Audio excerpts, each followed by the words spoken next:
தான் தாயாக்கி நம்மளை ஃபீல் பண்ண வைக்கணும். அதே மாதிரி ஒரு குழந்தைக்கு தாய் எவ்வளவு பெரிய கிஃப்டோ அதே மாதிரி தாயும் ஒரு குழந்தைக்கு ஒரு கிஃப்ட். அந்த தாய் வந்து குழந்தைக்கு மிகப்பெரிய கிஃப்டா லேர்னிங் அப்படின்ற கிஃப்டை வந்து தரணும்.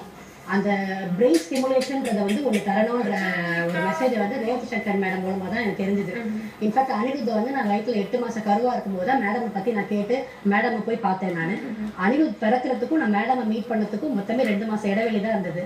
அந்த 2 மாசம் இடைவெளியில நல்லா கேட்டுக்கோங்க, 2 மாசம் இடைவெளியில இது பண்ண முடிஞ்சதுன்னா என்னோட 2வது எவ்வளவு பண்ணிருக்கலாம். என்னோட 2வது குழந்தை அர்ஜுன், அவருடைய வந்து 1 வயசு 2 மாசம் ஆகுது.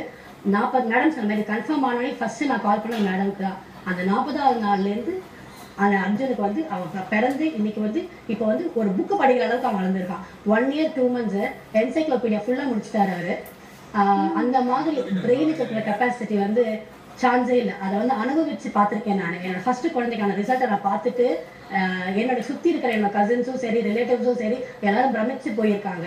இந்த எந்த துறையில் அந்த குழந்தை போனாலும் அந்த குழந்தை வந்து அதில் முத்திரை பதிக்கும். முக்கியமான விஷயம் என்னன்னா தனக்கு எது வேணும் எது வேணாங்கிறத அந்த குழந்தையால தெரியும்.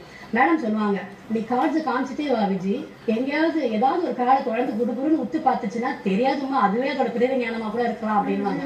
அந்த மாதிரி மியூசிக்கல் இன்ஸ்ட்ருமெண்ட்ஸ் பத்தி நான் சொல்லி கொடுக்கும் போது 2 வயசுலயே அவன் ட்ரம்ஸை பார்த்து அப்படியே ஆன்னு பார்த்துட்டே இருப்பான்.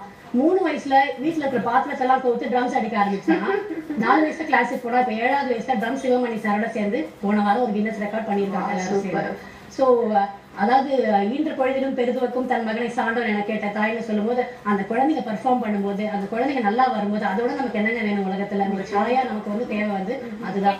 இது எல்லா கிரெடிட்டுமே வந்து ரேவதி சங்கர் மேடம் தான் போகும். ஏன்னா எந்த மாதிரி மியூசிக் கேட்கணும், எந்த ராகம் கேட்கணும், வேதிக் ஹைம்ஸ்ல எந்த வேத சப்தம் கேட்கணும், என்ன படிக்கணும், ஏது படிக்கணும் அப்படின்னு பொறுமையா எவ்வளவு தாய்மார்கள் அவங்களுக்கு ஃபோன் பண்ணுவாங்க. யார் ஃபோன் பண்ணாலுமே சளைக்காம அழகா பதில் சொல்லுவாங்க. ராத்திரி எத்தனை மணிக்கு ஃபோன் பேசினாலும் பதில் சொல்லுவாங்க, விளக்கி சொல்லுவாங்க. 7 வருஷமா நான் கண்டினியூஸா அவங்கள்ட்ட டச்சில் இருக்கேன். ஒரு வாட்டி கூட விஜய் கொஞ்சம் அப்புறம் பேசேம்மா எனக்கு வேலையா இருக்கேம்மான்னு சொல்லவே மாட்டாங்க. எப்போ ஃபோன் பண்ணாலும் எந்தூசியாஸ்டிக்கா பதில் சொல்லுவாங்க. என்னுடைய குழந்தை எப்படி இருக்கணும் நான் நினைக்கிறேனோ அதே லெவல் அவங்களும் நினைப்பாங்க. அது உன் குழந்தை, எல்லாருமே எனக்கு குழந்தைதாம்மா, எனக்கு அவ்வளோ வேலை இருக்குமா, எல்லாரும் என் குழந்தைதான்னு அவ்வளோ ஞாபகம் வச்சுப்பாங்க. நம்பர் எடுத்தவரையுமே அனிருத் என்ன பண்றான், அர்ஜுன் என்ன பண்றான், சின்ன குட்டி என்ன பண்றதுன்னு கேட்பாங்க. அதாவது ஒரு இன்ஸ்டிடியூஷன் நடத்துறவங்க வந்து இவ்வளவு தூரம் வந்து கமர்ஷியலா இல்லாம நம்ம குழந்தையும் அவங்க குழந்தைன்னு நினைக்கிறாங்க. அது வந்து லிட்டில் ஜெம்ஸோட ஒரு பெரிய பாசிட்டிவ் பாயிண்ட். இந்த மெத்தட்ல எனக்கு முதல்ல ரொம்ப கான்ஃபிடன்ஸ் இருந்தது. ஏன்னா நமக்கு தேவை முதல்ல நம்பிக்கை, பொறுமை, நிதானம். இது 3 இல்லைன்னா இதை கண்டிப்பா பண்ணவே முடியாது. முதல்ல நம்பணும். குழந்தைக்கு படிப்பா ஏன் ஸ்ட்ரெஸ் பண்ணணும்? சின்ன குழந்தைக்காக படிக்க வைப்பாங்களா? போய் படிக்க போறது 2 வயசு. இது வந்து படிப்பாவோ ஒரு மார்க்காவோ தயவு செஞ்சு எந்த அண்ணையும் பார்க்கவே பார்க்காதீங்க. இது வந்து brain stimulation. Foetal education, foetal பாண்டிங்ன்றது அதாவது ஒரு ட்ரூ டொமைன் ஆஃப் விமன் வந்து it's more spiritual and bringing up the child.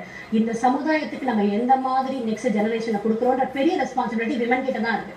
நம்மளால தான் முடியாது. நம்ம வந்து நம்ம பிரெயின் எந்த லெவலில் ஸ்டேபிள், அதாவது பாசிட்டிவான எண்ணங்கள், எண்ணம் போல் வாழ்வுன்னு சொல்றோம்.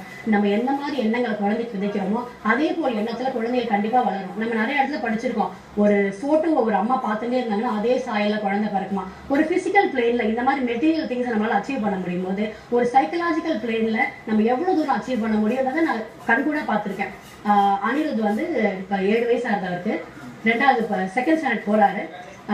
Last 2 years he is a national champion in abacus. Drums நான் சொல்றேன். He has performed Guinness record with Shivamani sir. He is chessல வந்து last 2-3 quarters he is getting 1 or 2 places in the chess. அது தவிர யோகா கத்துக்கிறாரு, swimming கத்துக்கிறாரு. He has more interest in computers also. அந்த குழந்தை கேட்கும், விஷயங்கள் கேட்கும், நம்ம விஷயம் கொடுத்துட்டே இருக்கணும். அந்த பிரெயினுக்கு வந்து அவ்வளோ ஒரு எனர்ஜி இருக்கும். சோர்ந்து போகாது அந்த குழந்தை. எனக்கு கத்துக் கொடுமான்னு கேட்கும். அந்த அளவுக்கு வந்து குழந்தைங்க வந்து எல்லா குழந்தையும் நல்ல குழந்தைங்க தான். ஆனா இந்த மாதிரி ஒரு பிரெயின் முதல்ல நம்ம ஸ்டிமுலேட் பண்ணி விட்டுட்டோம்னா அதோடைய கெப்பாசிட்டி வந்து எப்படின்றது வந்து ஒரு பெரிய பிரமிப்பா இருக்கும். ஓகே, இது ரொம்ப